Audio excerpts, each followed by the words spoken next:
Maintenant, je parlais tantôt de l'humidité de construction. Mhm. La maison va prendre assez d'eau pendant la construction. Si nous sommes dans une zone, je vais dire, où il Humide. pleut beaucoup, Ouais. voilà, vous voyez. Et il va beaucoup pleuvoir sur la maison. Jusqu'à ce qu'on mette la toiture. Mais après la toiture, c'est vrai, l'eau ne pénètre plus, mais il y a une certaine quantité Qui a qui est intégré les encore murs. voilà, dans le béton. Il faut prendre le temps de laisser cette quantité-là se dissiper. Ok. Et vous allez voir qu'après le crépissage, après la peinture, Mhm. il y a l'humidité qui peut apparaître. Bienvenue dans le Carré d'As Immobilier, votre rendez-vous incontournable pour tout comprendre sur l'immobilier. Que vous soyez un investisseur débutant, un professionnel chevronné ou simplement curieux, ce podcast est fait pour vous. Chaque épisode, nous recevons des experts dans le domaine de l'immobilier, des agents, des promoteurs, des architectes, des notaires et bien d'autres encore. Notre mission vous fournit les clés concrètes et aspirantes pour réussir avec succès dans l'univers passionnant de l'immobilier.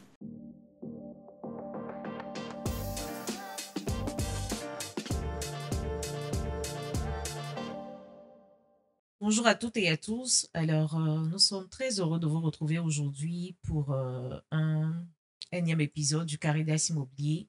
Aujourd'hui, Isaac Boyero est de retour parmi nous. La semaine dernière, lors de l'épisode précédent, il n'était pas là pour des raisons professionnelles, comme je l'avais annoncé plus tôt.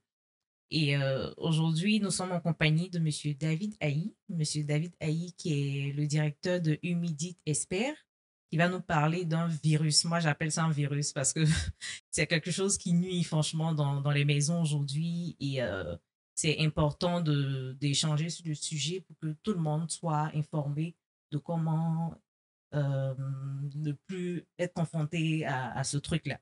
Donc, le thème du jour concerne l'humidité. Et le thème choisi, c'est les dangers de l'humidité dans les maisons et l'importance du diagnostic. Comment vous allez? Ça va. D'accord. Ça va très bien. Isaac, tu vas bien? Je vais très bien, Marie-Georges. Et chez toi? Ça va. Dieu merci. Monsieur David, comment vous allez? Ouais, ça va super bien. Merci. J'espère que vous aussi. Oui, ça va super bien. Comme Marie-Georges l'a si bien dit, aujourd'hui, nous avons pour thème les dangers de l'humidité dans les maisons et l'importance du diagnostic. Alors, vous allez nous en dire plus sur l'humidité, comment remédier à ce problème-là et puis permettre aux différentes personnes de pouvoir trouver la solution pratique pour pouvoir vivre à l'aise dans leur maison. Parler de l'humidité, pour nous, c'est une mission. D'accord. Parce que c'est un fléau qui est méconnu, Ouais. j'allais dire, de la population. Et donc, nous nous sommes donnés pour mission de sensibiliser et d'apporter notre expertise dans le domaine pour débarrasser tous les ménages, j'allais dire, de ce fléau. Et donc, c'est quoi l'humidité en réalité? Parce que la question revient et de manière abusive, on entend dire j'ai l'humidité chez moi, c'est pas bon. Bon, ce qu'il faut comprendre, c'est que on devrait plutôt parler d'excès d'humidité. Déjà, il faut dire que l'humidité, c'est la quantité d'eau que peut contenir un matériau. On va parler des murs, puisqu'on parle des maisons ici. C'est ça. Et donc, lorsque ces murs prennent suffisamment d'eau, parce que faut savoir que les murs, déjà, doivent contenir une certaine humidité. Et ça, c'est parlant des murs. Il y a aussi l'humidité de l'air ambiant dans la maison.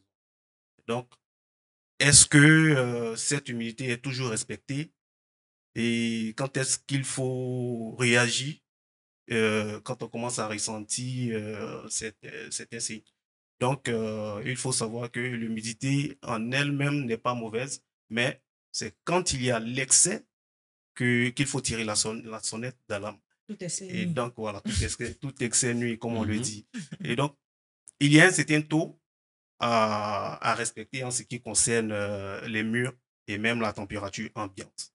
Et donc, voici un peu ce que c'est que l'humidité. Mais généralement, euh, on réagit quand les signes déjà commencent à apparaître.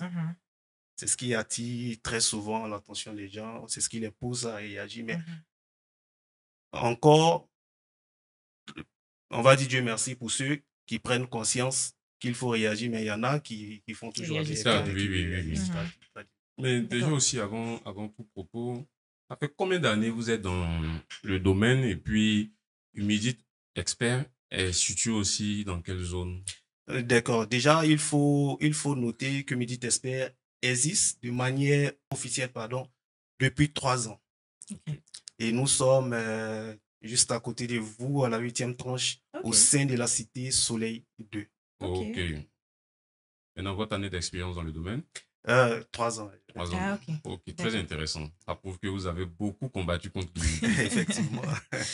Vous avez parlé tout à l'heure de signes. Ouais. Moi, je voulais savoir quels sont les principaux signes visibles d'un problème d'humidité dans une maison.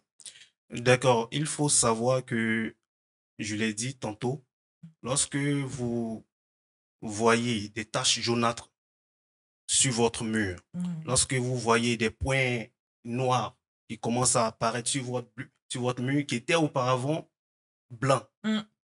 clean comme on le dit. Mhm. Et depuis un certain moment, vous voyez ces signes-là, des taches noires, des taches jaunes qui apparaissent soit au plafond, soit au pied du mur, ou peu importe l'endroit, il faut tout de suite savoir qu'il y a matière à agir. Ok. Donc, voici ces signes visibles auxquels il faut prêter beaucoup attention. Ok. Mais au-delà même de ces signes visibles, il y a aussi des signes non visibles. On va parler des mauvaises odeurs, des odeurs de moisie qu'on commence à ressentir Mhm. dans la maison. Mhm. Et dès que vous avez ces signes-là, dites-vous qu'il est important d'entrer en contact avec un spécialiste. Ok. Et quels sont les effets de l'humidité sur la santé des occupants? Oui, ça c'est une très belle question parce que, je l'ai dit, beaucoup n'ont pas la bonne information.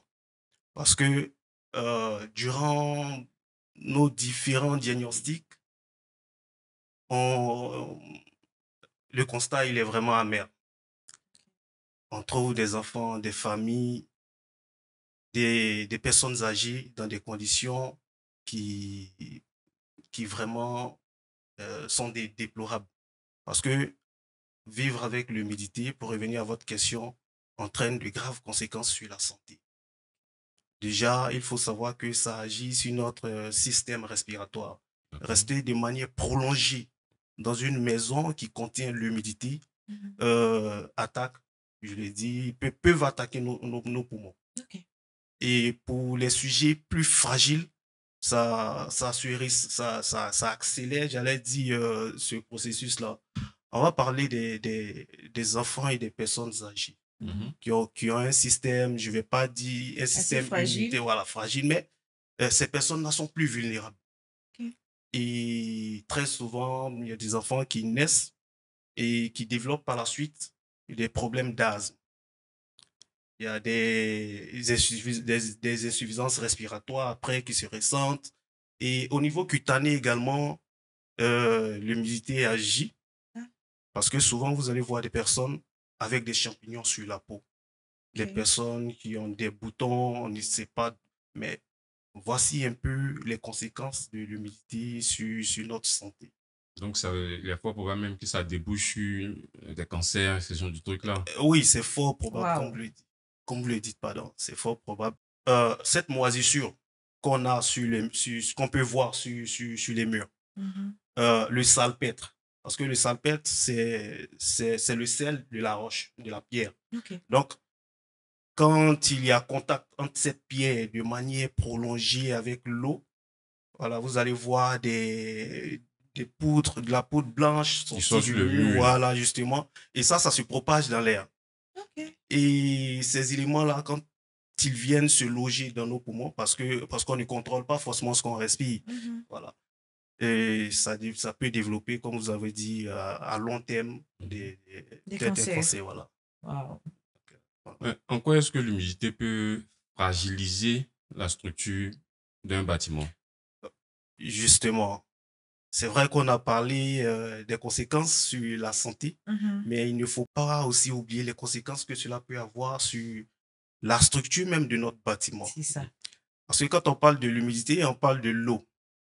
Est-ce qu'on construit, euh, est-ce qu'on construit une maison tout en prenant en compte le fait que l'eau puisse s'inviter chez nous, et, je vais dire, l'eau puisse attaquer habitation. notre habitation. Vous voyez? C'est une chose qu'on évite. Oui. Quand on a besoin de l'eau à la maison, c'est pour utiliser dans nos tâches quotidiennes. Effectivement. Mais pas, on n'aimerait pas avoir de l'eau dans nos murs. Vous voyez? Et donc, l'eau qui s'évite dans nos murs, qui provient soit du sol, on va parler des remontées capillaires, ou encore des infiltrations extérieures parce que les façades extérieures ne sont pas suffisamment étanches, ou encore au niveau d'une défaillance des conduites d'eau. Donc, cette eau-là, quand elle reste de manière prolongée dans nos murs, elle fragilise déjà les briques. Voilà, les briques. Et quand les briques sont fragilisées, on peut s'attendre au pire. Un effondrement. Donc, ça peut arriver. Wow. L'humidité, c'est unique. En fait, quand on parle d'humidité, c'est uniquement de l'eau. C'est l'eau qui crée ça ou bien oui, il y a plusieurs. L'humidité, c'est de l'eau. Quand on parle d'humidité, c'est de l'eau. Que ce soit de la vapeur d'eau ou encore de l'eau comme on a l'habitude de voir. Oui. Voilà. C'est toujours de l'eau qui est à la base. Donc, c'est depuis la terre alors? Si la terre est humide? Oui, pour les constructeurs, pour les promoteurs immobiliers, ce qu'on a l'habitude de leur demander, c'est de prendre le temps de vérifier le sol sur lequel ils aimeraient poser leur bâtiment. Parce que en fonction de la nature de ce sol-là, on peut apporter les mesures de précautions adéquates. Vous voyez, quand vous construisez, par exemple, dans une zone marécageuse, c'est pas le même traitement qu'il faut, c'est pas les mêmes précautions qu'il faut apporter lorsque vous êtes dans une zone, j'allais dire, suffisamment sèche. Parce qu'en zone marécageuse, il y a beaucoup d'eau dans le sol. Voilà. Donc, vous serez soumis plus tard à ce qu'on appelle les remontées capillaires, qui est l'eau qui remonte du sol et qui migre vers nos murs. Et s'il n'y a pas une bonne barrière étanche, si des dispositions n'ont pas été prises à la base, vous comprenez avec moi que vous serez tout le temps en train de faire des travaux à n'en point fini. Voilà. Mais est-ce qu'une maison qui est construite dans une zone qui n'est pas humide peut-elle être sujet d'humidité? Plus tard. Oui, parce qu'il y a plusieurs types d'humidité. Sinon, il y a plusieurs causes. Je parlais tout à l'heure des remontées capillaires. Ça, c'est l'eau contenue dans le sol qui va remonter. Mais si nous sommes dans une zone dans laquelle il n'y a pas de risque de remontée capillaire, on peut être soumis aussi aux intempéries ou encore à une défaillance, je l'ai dit, au niveau de la plomberie. Parce que la qualité du matériel utilisé pour la construction peut faire défaut. Quand vous finissez de construire et que vous ne prenez pas le temps de bien étanchéifier votre façade extérieure, lorsqu'il y a des pluies, l'eau va s'infiltrer au fur et à mesure et puis après, bon, ça crée l'humidité. Et également, j'ai parlé des défaillances qu'il peut avoir au niveau des conduites d'eau. Donc, qu'on soit en zone marécageuse ou pas, il y a toujours un risque quelque part. Donc, on va dire que ce sont les causes. Voilà. On va citer comme des différences au niveau de la plomberie, ou même des intempéries. Des intempéries, des remontées capillaires. Encore, il y a un autre phénomène qu'on appelle la condensation. C'est quoi ça? La condensation, c'est lorsque la vapeur, c'est lorsque, je vais dire, l'air chaud entre en collision avec l'air froid. C'est-à-dire, ici, nous sommes dans une salle climatisée, vous voyez. Et tout de suite, si on ouvre peut-être la fenêtre, vous allez voir que la chaleur, voilà, va entrer dans cette salle. Et lorsqu'il y a cette collision-là, on risque d'avoir des points d'érosion, c'est-à-dire des buées quelque part qui vont se faire ressentir sur les parois des fenêtres. Et dans la maison, pour amener ça à notre habitation, euh, cela est dû souvent à la mauvaise ventilation de la pièce. Parce qu'une maison, faut beaucoup l'aérer. Il faut renouveler l'air, vous voyez. Et il y a aussi, comment dirais-je, il y a aussi, j'ai parlé tantôt des odeurs de moisie. Oui. Bon, c'est toujours la même question du renouvellement d'air. Et vous savez que dans la maison, l'homme même, nous, l'être humain, dégage une chaleur. Oui. Prenons l'exemple de quelqu'un qui va prendre une douche froide. Quand vous êtes dans la douche, vous prenez votre bain. Lorsque vous ressortez, entrez à nouveau quelques minutes dans la salle de bain, vous allez tout de suite sentir une chaleur. C'est quoi? On donne des conseils, j'allais dire, d'usage très, très souvent aux gens.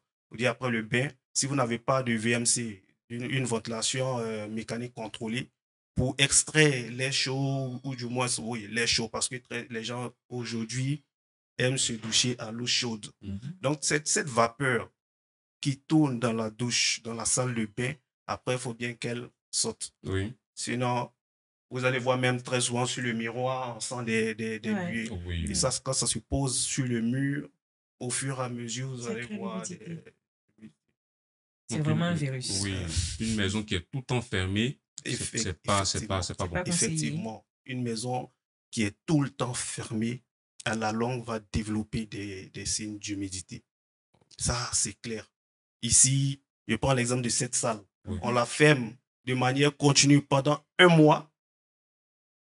Lorsqu'on revient après, vous allez, c'est-à-dire, à peine vous ouvrez la porte, vous allez sentir des signes et une odeur de moisir déjà. Vous allez sentir le renfermer. Maintenant, après, si vous prospectez, si vous poussez un peu plus loin, vous allez voir que des signes ont commencé à apparaître sur les murs. Parce que l'air est resté emprisonné et après, c'est... Et quand c'est comme ça touche aussi le matériel, c'est-à-dire que ce soit les appareils, les vêtements, tout ça. Effectivement. Votre placard. Votre placard. On a l'impression que ça commence toujours par le placard. Par le placard. Franchement, les vêtements blancs surtout. Dans la maison, c'est l'endroit c'est l'un des endroits, pas le seul, qui reste le plus souvent fermé. Donc, il n'y a pas d'air qui rentre là-bas, on va dire. Donc, déjà, quand la maison elle-même n'est pas suffisamment aérée, quand les dispositions n'ont pas été prises en amont pour lutter, pour prévenir l'humidité, il est fort probable que votre placard, si vous le laissez de manière continue fermé, développe des champignons. Vous allez voir que votre vêtement noir, qui était bien noir, sans tache, a commencé à changer de couleur, comme s'il y avait de l'eau déjà. Est-ce que c'est pas parce que le placard souvent n'est pas loin de la douche que ça crée ce genre de... Parce que j'ai des gens qui construisent, mettent le placard pas loin de la douche. Oui, ça c'est aussi une cause. Mais pas forcément parce que on a pu voir des maisons où le placard est quand même éloigné, mais il y a des signes qui sont développés. Ça, j'espère qu'arriver un moment, vous allez nous donner les solutions. Hein. Oui, bien sûr, bien sûr. Parce que vraiment, il n'y a pas que les vêtements. Moi, j'étais choquée de voir que l'humidité va jusqu'à gâter les télévisions. Oui. Une maison, il veut dire extrêmement humide. Et c'est pourquoi on insiste beaucoup sur le volet santé. Parce que rien ne vaut la vie humaine. Vous voyez. Le bien matériel, ça, c'est quelque chose qu'on peut peut-être après retrouver. Mais pour le retrouver, il faut être en bonne santé. Vous voyez. L'air qui circule dans la maison. Quand je vais dire cette air-là, on va dire ça comme ça, est infectée. On va respirer. Arrivé à ce moment, ça crée des soucis. Donc, pour revenir à à votre question, sinon à votre préoccupation. Si cette humidité-là peut avoir des conséquences sur ce matériel, sur la télé, sur peut-être le micro. Donc, imaginez, et même sur le mur. Oui. Ouais. Le mur qui est, aussi, qui est dur, j'avais dit qui est une pierre. On voit à quel point l'humidité arrive à fragiliser ce mur-là. Donc, imaginez les conséquences que Sur cela la peut avoir santé. sur notre santé. Et ça, c'est une chose que beaucoup ignorent quand on sait que plus de 80% des ménages en Côte d'Ivoire sont touchés par ce phénomène. Du fait de notre climat, nous sommes dans un pays tropical et ça se fait ressentir partout. Et quelles sont les méthodes et outils professionnels qu'on utilise pour détecter l'humidité? Déjà, ça, vous me ramenez au diagnostic. Ok. Parce que c'est au niveau du diagnostic Mhm. qu'on sort tout cet arsenal-là pour faire la prospection. Déjà, il y a des appareils Ok. sophistiqués que nous, Humidity Expert, nous utilisons Mhm. pour mener notre diagnostic humidité, c'est-à-dire pour faire notre inspection, pour savoir qu'est-ce qui est à l'origine de cette humidité, quel est le taux d'humidité dans les murs et le taux d'hygrométrie, c'est-à-dire dans l'air. Donc, il y a des appareils sophistiqués, je l'ai dit, par exemple, pour le mur, on va utiliser ce qu'on appelle le midimètre, qui va nous donner le taux d'humidité dans le mur pour savoir est-ce que nous sommes dans les normes ou est-ce que nous sommes en excès. À quel moment on parle d'excès? Déjà, il faut savoir que au niveau de l'humidimètre, parce que la brique déjà elle-même contient un petit taux d'humidité. Donc, au-delà des 16%, non, à partir de entre 16 et 20%, nous pouvons parler d'excès. Ça, c'est en ce qui concerne les murs. Oui. En ce qui concerne l'hygrométrie, il faut rester entre 40 et 60%. L'air normal qu'il doit avoir dans la maison doit être compris entre 40 et 60% pour pour qu'il soit agréable à respirer. Au-delà, nous tombons en excès et cela n'est pas bon. Donc, il y a l'hygrométrie qui est utilisée pour prendre la température de l'air, voir est-ce que dans la maison respire, est-ce que l'air n'est pas suffisamment humide, et puis dans le mur également. Mais il y a aussi des sondes qu'on utilise parce qu'il y a des endroits qui sont difficilement accessibles. Donc, nous utilisons ces sondes-là pour voir est-ce que peut-être dans la gaine, est-ce qu'il n'y a pas une fuite dans la gaine. Quand bien même qu'on a des signes peut-être sur le mur, mais il faut aller voir, pour introduire peut-être une sonde pour voir est-ce qu'il n'y a pas un tuyau qui est rompu, de sorte à peut-être détruire à l'endroit précis pour pouvoir apporter les réparations qu'il faut. Voilà. Bon, c'est beaucoup technique. Hein? Ah ouais, oui. Moi, je voulais savoir, pour un promoteur immobilier, à quel moment faut-il faire appel à un expert? Est-ce que c'est avant la construction ou bien c'est après la construction carrément? Le promoteur doit faire appel à l'expert avant, pendant et même après. Ok. Oui. Parce que au niveau de la fondation, l'expert intervient. Après la fondation, pendant la construction, l'expert intervient. Après la construction, il intervient également. Parlons déjà de la fondation, c'est-à-dire à l'étape même de la fondation. Déjà, lorsque vous voulez faire votre fondation, tout et tout, je l'ai dit, il faut prendre des dispositions pour éviter toute remontée capillaire. Donc là, déjà, on vient créer une barrière avec la technique qu'il faut, créer une barrière étanche pour éviter que, c'est-à-dire éventuellement, l'eau remonte dans les murs. Et pendant la construction, lorsque les murs sont levés, il faut pouvoir étanchéifier les façades extérieures qui seront soumises aux intempéries. Vous voyez? il y a la pluie qui va à chaque fois frapper les Le mur, façades, tout voilà, ça, le oui. mur. Donc, faut pouvoir apporter une certaine étanchéité sur ces façades-là. Pour ne pas qu'en cas de... Parce qu'une maison, quand on la construit, c'est pas pour qu'elle soit détruite chaque 2 ans et la reconstruire chaque 3 ans. Non. Donc, faut vraiment protéger les façades. Donc, à ce niveau également, nous intervenons. Et même après, parce que très souvent, il faut passer pour mener des contrôles, pour faire des visites, pour voir est-ce que euh, les comportements, parce que l'homme est souvent à la base, à l'origine de l'humidité, l'humidité. je l'ai dit. Mhm.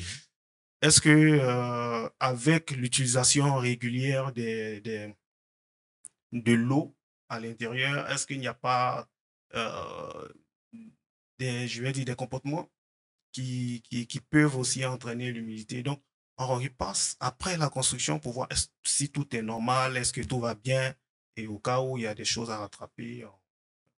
Aujourd'hui, on constate que c'est pas évident que certains promoteurs prennent attache avec des spécialistes comme vous dans la démarche de la construction du Ouais, début jusqu'à la fin. ouais. Mais est-ce que j'ai appris, hein, quand on finit de construire un bâtiment, il faut que ça s'assoie d'abord.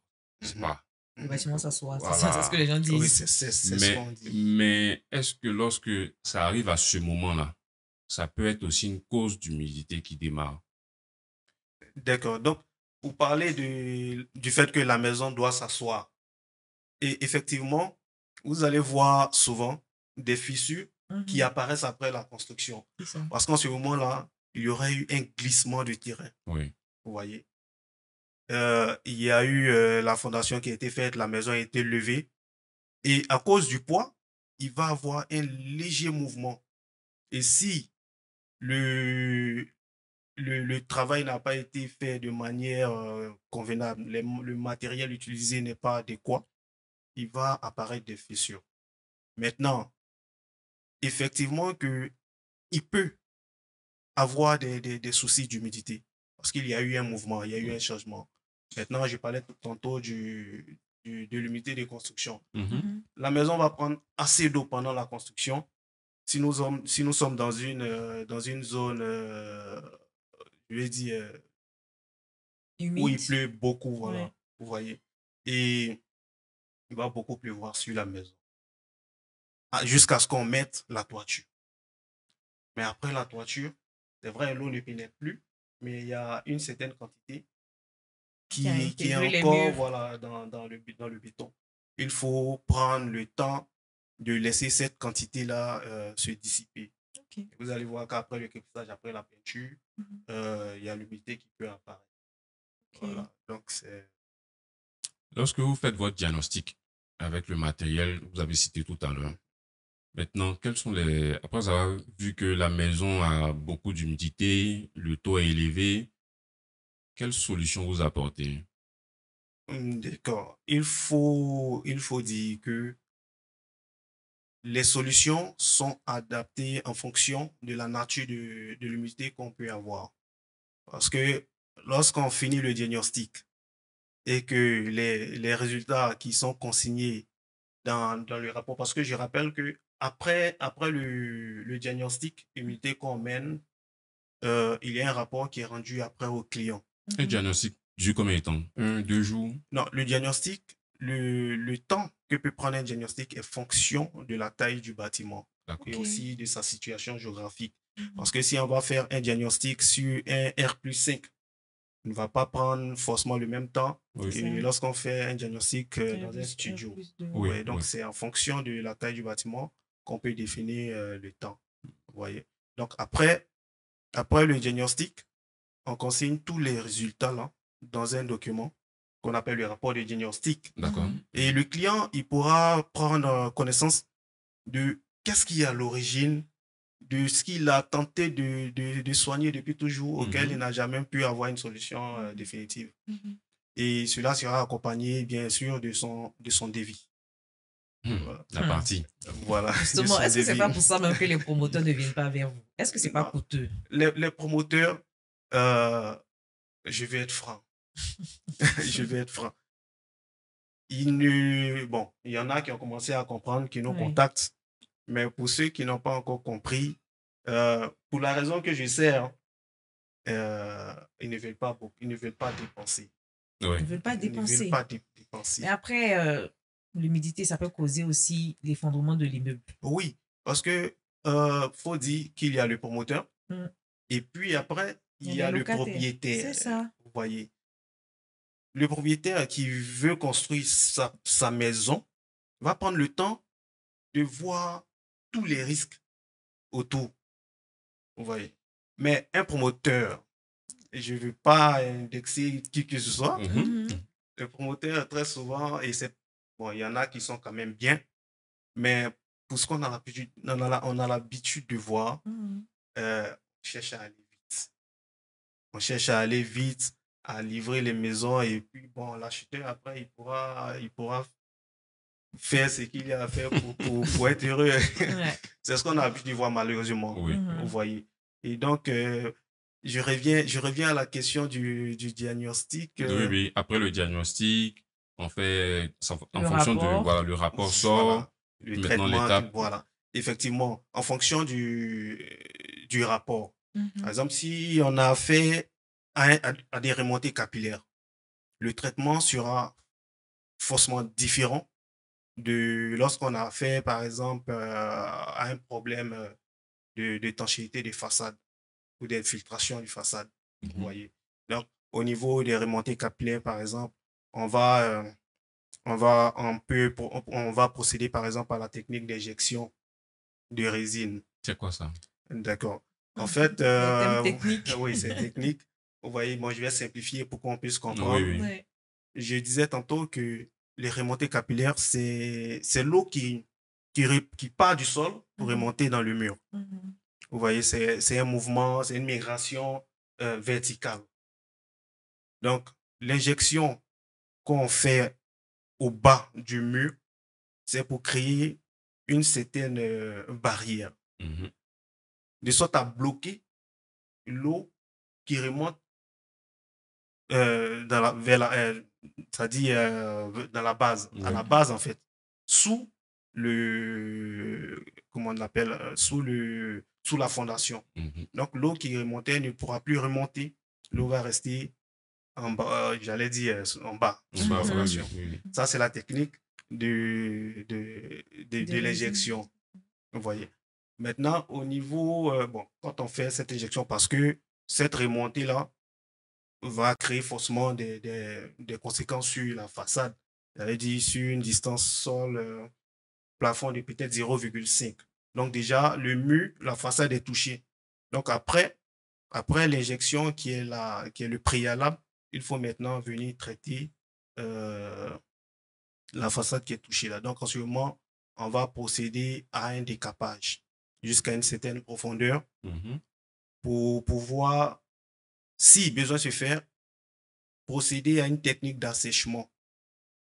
On va déjà assécher le mur qui est beaucoup humide avant d'apporter un traitement et puis poursuivre avec le processus. Maintenant, bon, pour des questions d'étanchéité, de condensation, la condensation, pour le traiter, sinon pour la traiter, je vais dire, il y a plusieurs techniques. Déjà, il faut penser à, à faire peut-être, si besoin se fait, une isolation. Il faut installer un VMC, un extracteur d'air. Il faut donner des conseils d'usage pour permettre à l'air de se renouveler à chaque fois. Et puis voilà. Et nous, on ne pensait pas vraiment à toutes ces Franchement, techniques. on C'est-à-dire ne savait même pas que ça voilà. existait. Hein. Aujourd'hui, il y a l'humidité chez moi, on décape un peu, on prend une autre couche de peinture, on plaque, Ah ouais. on se dit ça bloque l'humidité. Ou bien il y a des gens même qui vont jusqu'à mettre le papier peint Voilà, pour pour cacher. cacher. Ouais, c'est ce qu'on a vu de Ouais. voir. Mais la Bible même le dit. Mon peuple périt par manque de connaissances. Effectivement. Vous voyez. Et aujourd'hui, les gens n'ont pas la bonne connaissance. information. Les gens n'ont pas. C'est pourquoi on a, certes, le volet technique, Mhm. mais on s'est donné aussi pour mission de sensibiliser. donner, véhiculer la bonne information pour que lorsque quelqu'un est confronté à un problème d'humidité, il n'aille pas tout de suite chercher à le cacher avec du papier peint ou appeler le peintre à côté pour lui demander de passer un truc rapidement. Mais c'est cacher le problème, c'est pas le résoudre. Même que, excusez-moi, il paraît qu'il y a une peinture anti-humidité. Oh, qu'on met pour traiter. Ça, c'est ce qu'on dit. C'est ce qu'on dit. Sinon, ça fait pas. Mais j'ai pour habitude de dire qu'en matière d'humidité, il n'y a pas de produit miracle. Ok. Vous allez voir le vendeur, vous allez en boutique, j'ai des soucis d'humidité chez moi, je veux un produit contre l'humidité. Mais il va vous vendre des produits. Il y en a qui existent. C'est-à-dire telle peinture contre l'humidité, mais en réalité, cette peinture-là ne traite pas l'humidité. En réalité. Parce que un problème de remontée capillaire, je prends toujours cet exemple parce que c'est ce qui explique mieux. Voilà, vous voyez. L'eau remonte du sol. Ça crée des effets sur la façade de votre mur. Et vous allez prendre une peinture pour venir passer sur le mur. Mais vous convenez avec moi que les mêmes causes produiront toujours les mêmes effets. Parce que cette peinture-là, même au contact de l'eau, avec le temps, elle va s'atténuer. Si l'eau peut briser une roche, c'est pas la peinture. Voilà. Donc, ce qu'il y a lieu de faire, c'est de chercher le problème à la base. Si un tuyau est rompu dans le mur, vous ne soudez pas ce tuyau-là. Ça crée l'humidité. Vous ne soudez pas le tuyau, vous mettez tout le temps la peinture, mais l'eau va continuer de couler. C'est ça. Ça va toujours créer l'humidité. Ouais. Vous allez toujours dépenser. À un certain moment, ça joue fortement sur votre budget. Donc là, vous êtes en train de nous dire de privilégier plus des solutions techniques pour pouvoir résoudre... Effectivement, il faut prendre le temps de contacter un spécialiste qui va venir.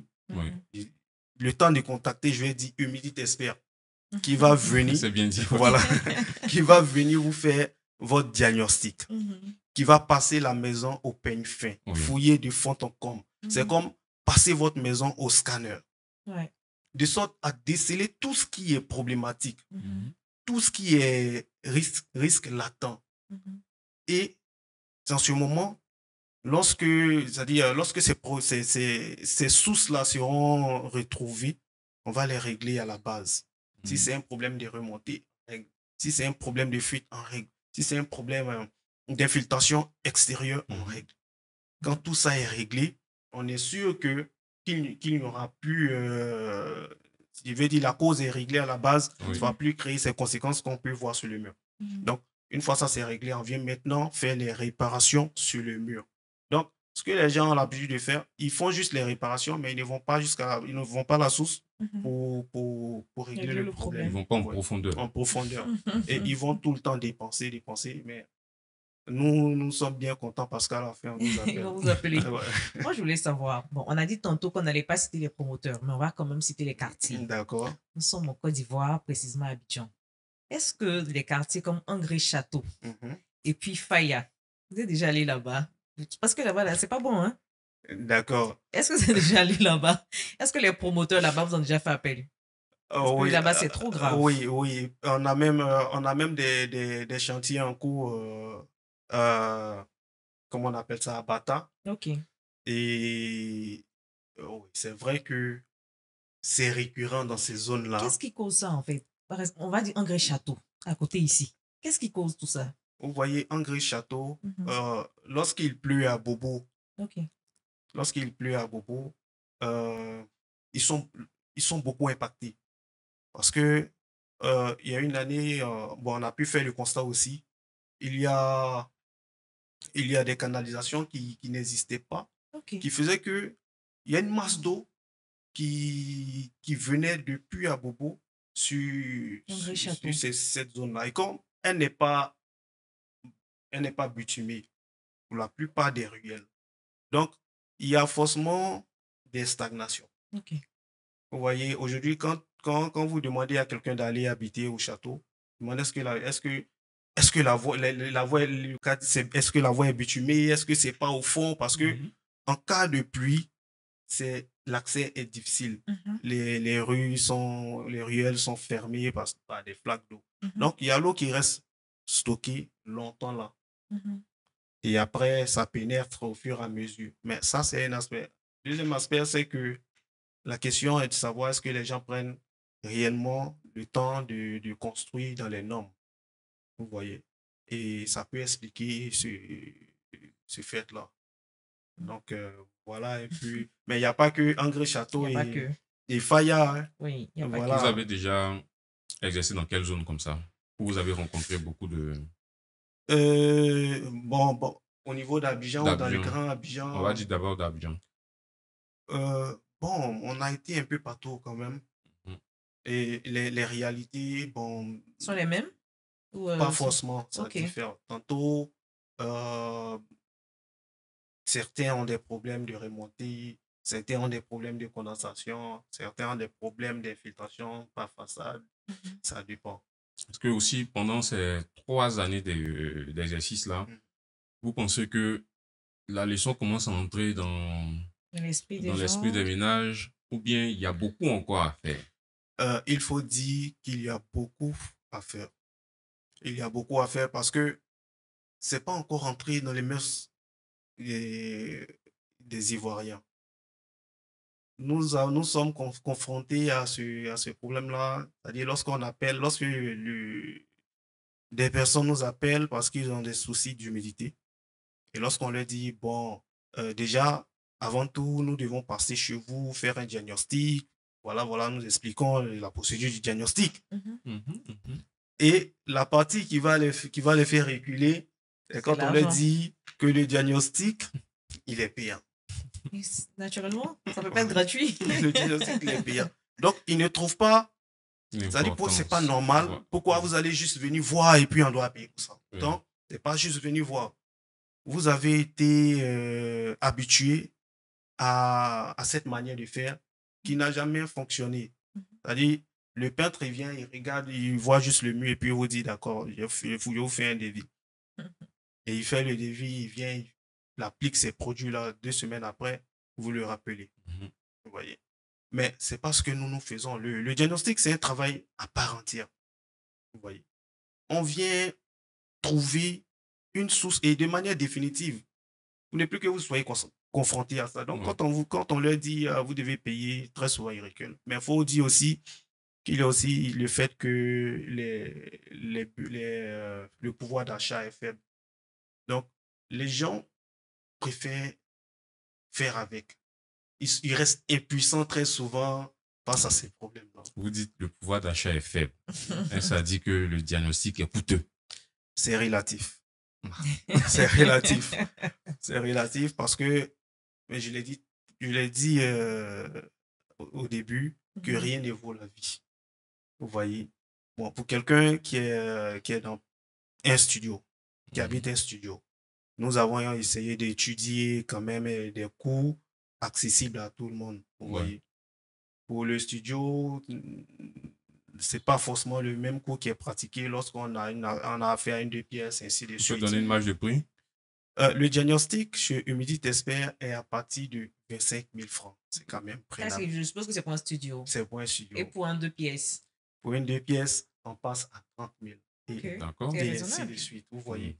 Ça, Et c'est le diagnostic. c'est Ça n'a le- rien à voir avec. voilà, c'est le C'est diagnostic. raisonnable, je pense. Quand on essaie de comparer avec les cours qui sont pratiqués en Europe et autres, Mhm. c'est cadeau. Ouais. On a essayé de tenir Franchement. compte, je l'ai dit, du pouvoir d'achat de nos concitoyens parce qu'on veut les aider. Vous Mhm. voyez, le diagnostic, c'est pas forcément de l'argent qu'on prend pour se mettre en poche. Mhm. Il y a du carburant, Ouais. il y a, comment on appelle ça? Il y a toute une ressource qui est mobilisée. Ouais. Quelqu'un qui vous appelle, qui a un souci d'humidité, qui est à Bassam, vous allez prendre le carburant, aller à Bassam, en Mhm. aller-retour. Lorsque vous revenez, vous allez vous asseoir pendant une nuit, faire le rapport avec le devis, lui transmettre, Mhm. vous voyez. Et il arrive que le client, bon, il ne répond plus, ne réagit pas, quand bien même que le devis peut être moindre. Ouais. Vous aurez perdu du temps. Oui, oui. le carburant de l'argent, tout et tout. Ouais. Donc, on essaie quand même de laisser la charge du déplacement Au client. client. Oui. Ouais, c'est quand même raisonnable. Franchement, c'est raisonnable. Jusqu'à présent, quand vous finissez de traiter une villa, un appartement, peu importe, votre service après-vente, je pense ça comme ça, passe combien de fois pour voir que l'humidité aujourd'hui n'apparaît plus, ou bien vous êtes aussi déjà fait face une fois à des humidités qui reviennent à tout moment? Ce qu'on fait généralement après un chantier, et ça c'est marqué même au bas du rapport, on dit au client qu'on revient après 3 mois Ok. pour faire la première visite, pour voir l'état, pour voir comment évoluent les choses. Oui, le Ouais, travail que le vous avez fait. travail. Parce que quand un mur est suffisamment humide, c'est pas, je l'ai dit, hein, c'est pas un miracle, c'est juste un savoir-faire. Quand le mur est suffisamment humide, on apporte toute la technique qui va avec pour l'assécher, le traiter, de sorte à ce que l'humidité ne revienne pas. Mais pour un travail complet, on repasse après 3 mois pour faire la visite, savoir est-ce qu'il n'y a pas de petites choses à rattraper. Ouais. Mais généralement, après notre passage, C'est bon, propre. c'est bon. Voilà, c'est Donc bon. vous n'avez Mais même pas encore. on repasse quand même pour Mhm. parler avec Vérifier, le oui. client, lui demander est-ce que ça va, et puis voilà. Vous n'avez même pas encore rencontré à ce jour une maison difficile à traiter. Si, bien sûr. Bien sûr. Et ça arrive parce que c'est déjà arrivé. Racontez-nous un peu comment ça se Mais D'accord. est-ce que c'est pas parce que le client a mis le temps avant de vous appeler? Ah, Ça ah, dit, ah, comme on dit, quand c'est gâté, là, c'est là maintenant qu'il t'appelle. oui, nous avons été confrontés à ça. Ok. Vous voyez, on a eu un client à la Riviera Bourgmestre qui avait de l'eau qui, qui peut, bon, enfin, vous voyez, juste sur sa dalle, c'est-à-dire il y a la dalle en béton et il a mis une toiture. Ok. Et tout autour, il y a des siphons d'évacuation. d'eau, oui. Donc, ces siphons-là étaient bouchés. Il lui-même n'était jamais monté. Ces siphons étaient bouchés et lorsqu'il pleuvait, l'eau remontait jusqu'au niveau de la toiture et ça pénétrait dans le Mhm. plafond et ça tombait dans la maison. Donc, il y avait tout le temps de l'humidité dans la maison. Et il a fait venir plusieurs personnes qui n'ont jamais pu apporter une solution. Ils viennent jusque le mur est beaucoup mouillé, la maison, il y a des odeurs de moisi. Mais lorsque nous sommes arrivés, nous avons fait le constat. Et il nous a dit comme ça qu'il a fait venir plusieurs personnes et c'était les mêmes choses. Et là encore, il doutait parce qu'il dit, vous êtes la énième personne que j'appelle. Oui. Bon, là, j'ai vu vos vidéos. Je vais encore essayer parce que franchement, j'ai plus confiance. On lui a dit, on lui a expliqué nos principes de travail. Mais par expérience, quand nous arrivons, on essaie de faire d'abord une inspection visuelle. Et en fonction de ce qu'on a pu voir, la première des choses qu'on a eu à faire, c'est de monter sur la toiture. Et lorsque nous sommes montés, il y avait encore de l'eau qui était là, qui avait stagné. Et il a fallu entrer dans cette eau-là, même si c'était pas quand même, mais ça faisait vraiment pas propre, jusqu'à aller trouver les siphons. Et c'est en ce moment qu'on a promené les mains pour déboucher le siphon d'évacuation. C'est en ce moment que toute l'eau commençait à descendre. Ouais. Mais le mur avait pris beaucoup d'eau et ça nous a fallu vraiment plusieurs jours d'assèchement pour pouvoir traiter ce cas-là. Oh. C'était vraiment compliqué parce que comment faire disparaître toute cette quantité d'eau qu'il y avait dans les murs. Donc ça, on va appeler ça l'humidité grave.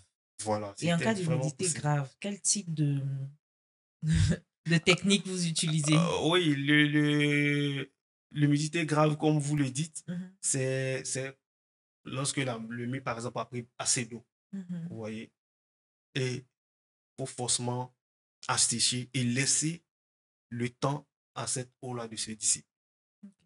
Parce que si vous voulez précipiter les choses, vous allez appliquer, peu importe le traitement que vous allez appliquer, ça ne va pas fonctionner.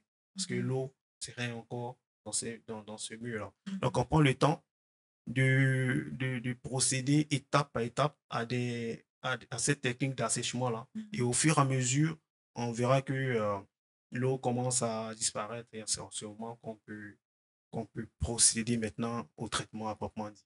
D'accord. Et Et- combien ça peut coûter? On va pas donner le oui. prix fixe, mais vraiment le traitement. On a parlé de diagnostic pour le Mhm. budget. Pour le traitement, combien ça peut coûter? Oh, c'est À partir de combien? c'est ce que je disais.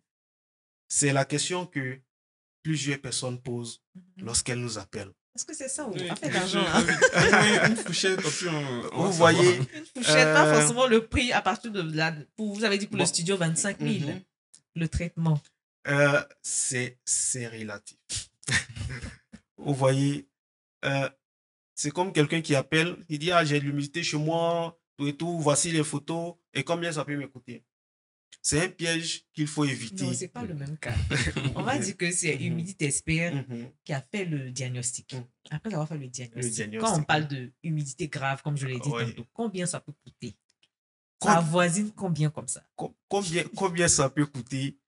Pourquoi très souvent, Mhm. j'évite de répondre à cette question? Parce que le client, Mm. si vous lui dites, bon, pour un studio, vous pouvez dépenser peut-être 100 000 comme ça. Automatiquement, dans leur esprit, s'il est dans un studio et qu'il appelle Humidity Expert, c'est 100 000 qu'il va dépenser. Ok. Et Pas au-delà. pas au-delà. Parce qu'il a déjà mis ça en tête. Vous voyez. Et vous arrivez pour son diagnostic, vous vous rendez compte qu'il a un problème encore plus grave. Oui. Vous voyez. Et en ce moment, vous venez lui dire, bon, au lieu de ça, vous venez lui dire que pour traiter votre cas, vous allez payer et ça va vous coûter 500 000. Ouais, studio. Ouais, ça, c'est peut-être peu. Ça dépend de la gravité du problème. Ah bon? Mhm. Oui, vous voyez, ça dépend. L'humidité nécessite souvent une rénovation complète de la Oui. maison. Il faut reprendre tout à zéro. Bon, pas la destruction. C'est ce que même j'allais demander. Est-ce que vous avez déjà eu des cas où on ne pouvait rien faire carrément? Vous avez conseillé au client, mon frère, c'est mieux de casser ton truc, tu vas reprendre parce que c'est gâté. Non, pas encore. Mais on a été confronté à des cas où, effectivement, on a été amené à dire au locataire, trouve-toi Un autre un autre appartement. appartement. Pas parce qu'on était impuissant face au problème, C'était trop mais grave. parce que le montant qu'il fallait pour Pour régler réparer, le problème Mhm. n'était pas, Mhm. je vais dire, le propriétaire n'était pas beaucoup réceptif. Oui. Voilà, il a trouvé que c'était trop. Et donc, le conseil qu'on peut donner aux clients pour sa santé, on lui dit, bon, écoute, cherche à te trouver un autre endroit parce que si tu restes encore ici, ça risque de te créer des problèmes de santé. D'accord. Je suis peut-être un peu extrême, mais je voulais savoir, est-ce que l'humidité a déjà causé des cas de décès? Oui, on a une cliente qui malheureusement, euh, bon, c'est bien après, Ok. avec les rapprochements qu'on fait,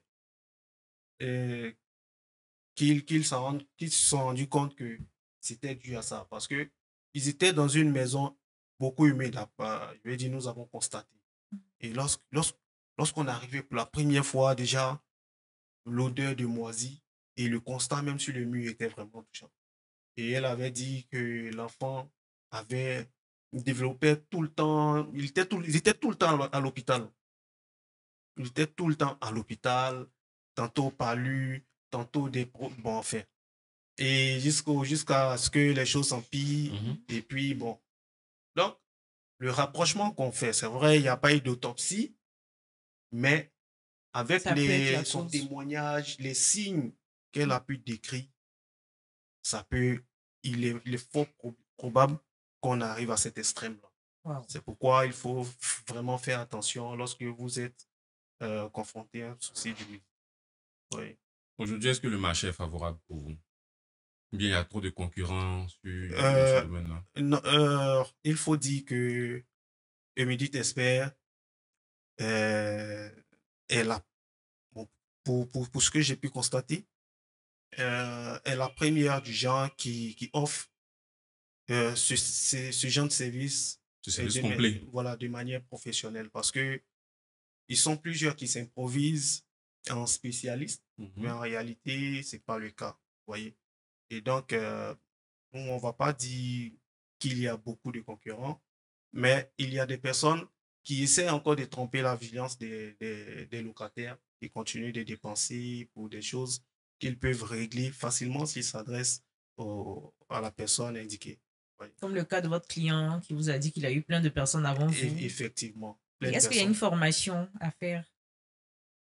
Oui, il faut connaître déjà le bâtiment. Il faut maîtriser certains phénomènes Mhm. tels que j'ai cité la condensation, j'ai cité les remontées. Il faut avoir une bonne formation. Mhm. Il faut avoir la formation adéquate pour pouvoir régler ces problèmes-là. Parce que si vous ne comprenez pas pourquoi telle chose est comme ça, vous ne pouvez pas la solutionner. C'est clair. Donc, si vous n'êtes pas bien formé, C'est pas la peine. Papa Abidjan, est-ce que vous exercez aussi à l'intérieur et puis hors aussi de la Côte d'Ivoire? Euh, il y a eu des clients qui nous ont appelés à l'intérieur. Et donc, dans ce genre de cas, nous nous déplaçons. Mais nous n'avons pas encore de représentation à l'intérieur du pays. Ok. Et euh, pour l'extérieur, je dis hors de la Côte d'Ivoire, ça reste encore des projets pas encore concrétisés. Non, vous allez y aller un jour. Oui, Il le forcément. faut, hein. Ouais. Il le Ouais, faut parce que forcément. l'humidité aujourd'hui, on vit avec malheureusement. Malheureusement. Ouais. À l'intérieur du pays, selon votre expérience, là, vous pensez que le fléau de l'humidité est plus condensé à Abidjan qu'à l'intérieur du pays ou bien c'est C'est le vice-versa? contraire. Euh, bon, nous avons plus prospecté la zone d'Abidjan, Ok. vous voyez.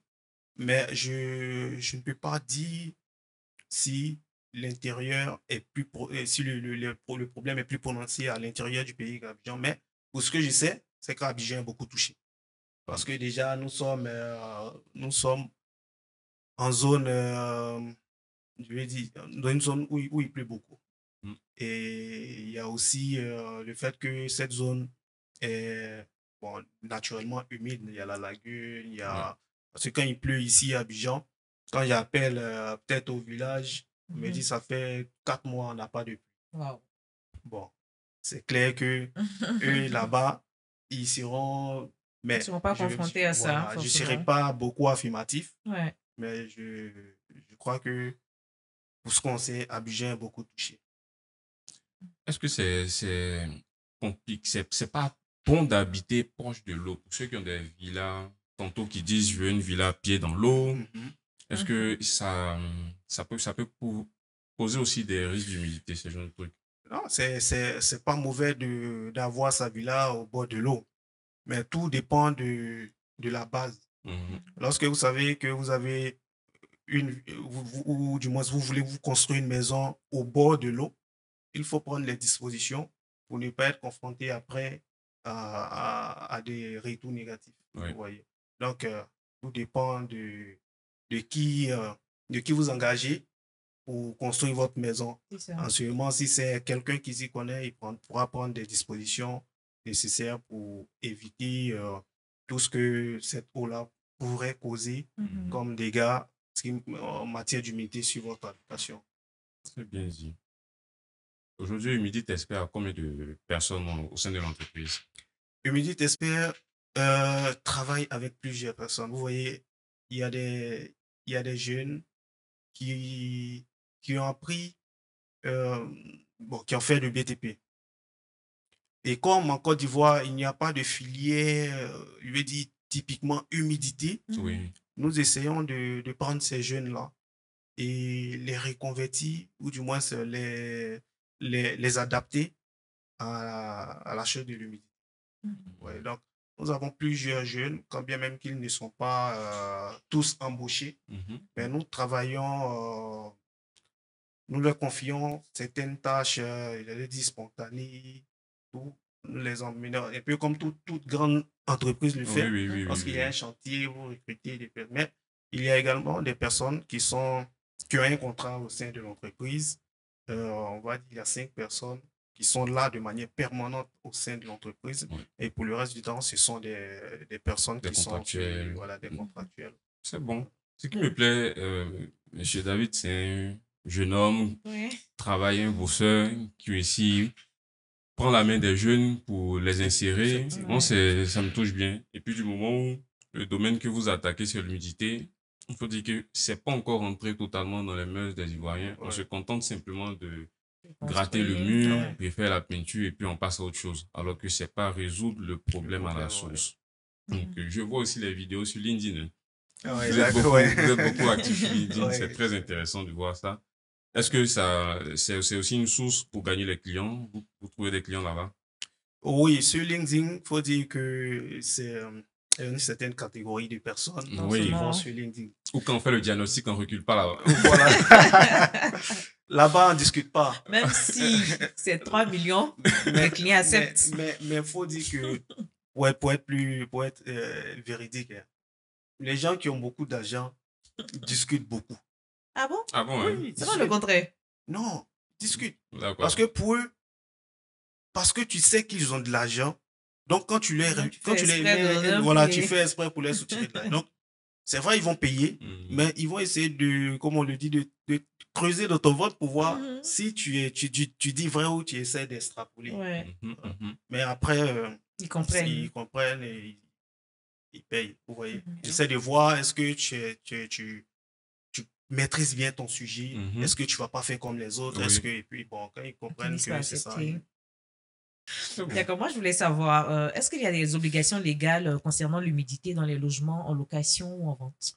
Des obligations légales, pour ce que je sais, à moins qu'il y ait une modification dont j'ai pas pris connaissance, Mhm. euh, tout ce que l'État demande, c'est en matière de construction, bon, il y a des normes qui existent, hein, Bien que tout le sûr. monde connaît Bien sûr. pour, je veux dire, en matière de construction. Mhm. Maintenant, est-ce que spécifiquement Mhm. par rapport à l'humidité, il y a des dispositions qui disent que lorsque vous construisez, faites en sorte qu'il n'y ait pas... Bon, franchement, j'en C'est ai pas pas encore vu. vérifié. Mhm. J'en ai pas vu. Ce serait bien qu'il Vous ait ça, voyez. je pense. Et pour les locataires, quels sont les recours? Lorsque vous êtes locataire et que, bon, avant même d'être locataire, vous faites la visite Oui, de de l'appartement. l'appartement. Et très souvent, Au début, il n'y a rien quand on visite. voilà, au début, il n'y a rien. Les propriétaires, vous allez m'excuser, Mhm. mais c'est pas eux tous, mais il y en a qui sont pas honnêtes. Ouais. Parce qu'il y a ce qu'on appelle les vices cachés. Ouais.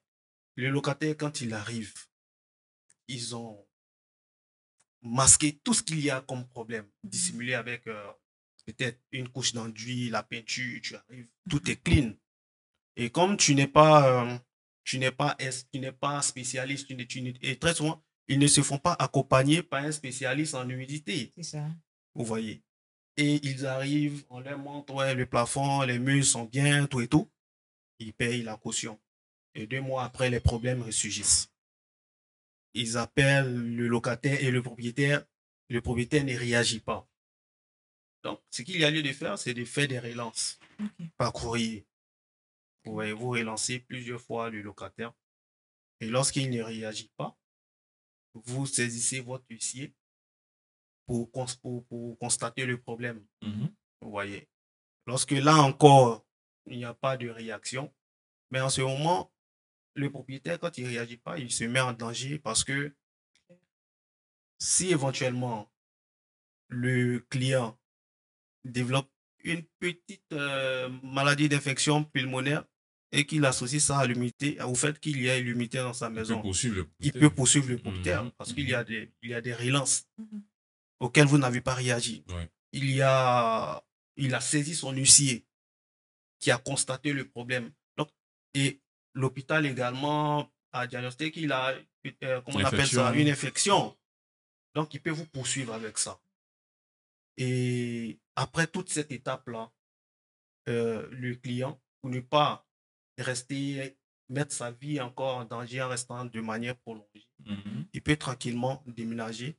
Et s'il le souhaite, euh, poursuivre avec la procédure pour, je vais dire, demander réparation. Ouais. Parce que, comme on l'a dit, ça peut gâter les vêtements, Ouais. ça peut abîmer le matériel.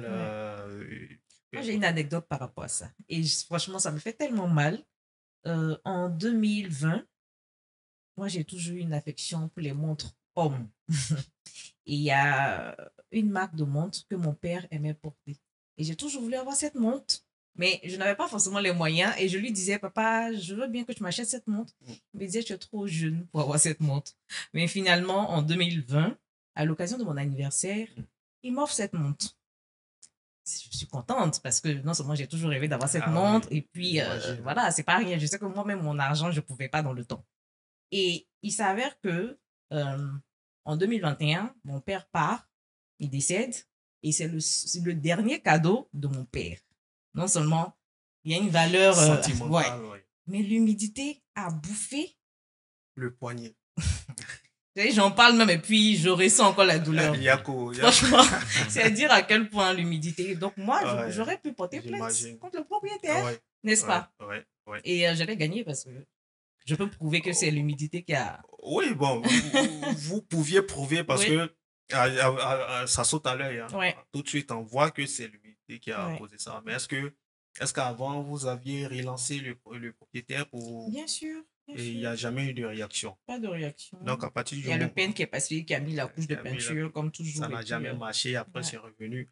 Donc, à partir du moment où vous l'avez relancé, il n'y a pas eu de réaction et qu'il y a, je veux dire, un dommage qui vous est causé de ce genre, vous pouviez, si vous le souhaitiez en ce temps, porter plainte. Et si après, mais j'appelle l'humidité expert pour le diagnostic de la zone, on peut confirmer que c'est l'humidité. Oui, bien sûr, parce que nous, c'est notre travail. Hein. On ne va pas mentir si c'est l'humidité qui a fait, mais si on vient aussi que vous êtes allé nager avec la montre et que c'est l'eau de mec qui a détruit. pas ça. Pour dire que, voilà, l'humidité expert vient, il fait le diagnostic et puis, voilà, vous pouviez porter plainte pour dire, voilà, je vous ai relancé plusieurs fois, vous n'avez pas réagi aujourd'hui. Voici tel objet qui est abîmé, donc je demande réparation.